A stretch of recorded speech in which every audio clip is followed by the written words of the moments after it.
Now that we've seen the general structure of a C program, we're ready to cover some basic C elements.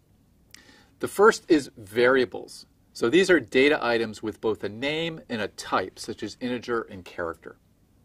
And then there are operators. These are actions which are predefined by the language that are performed on these data items.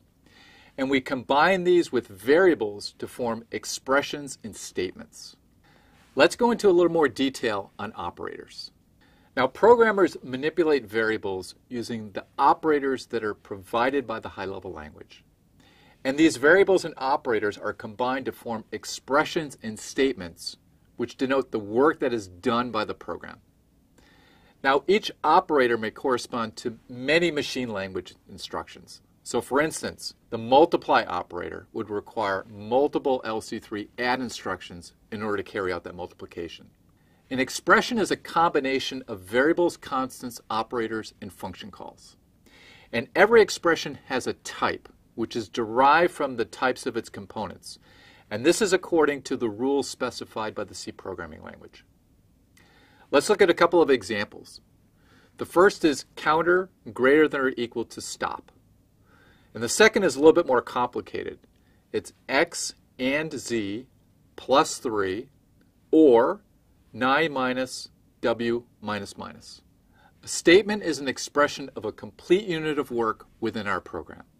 And these statements are executed in the sequential order in which they appear.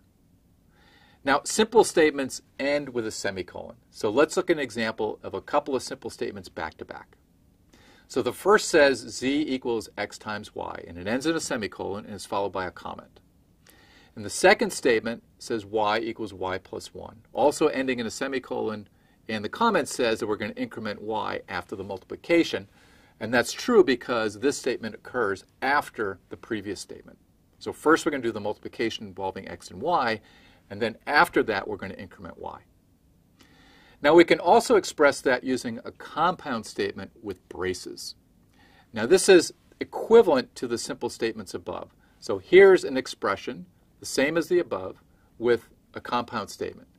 So we're going to again do these in series. We're going to do the first one involving z and the second involving y.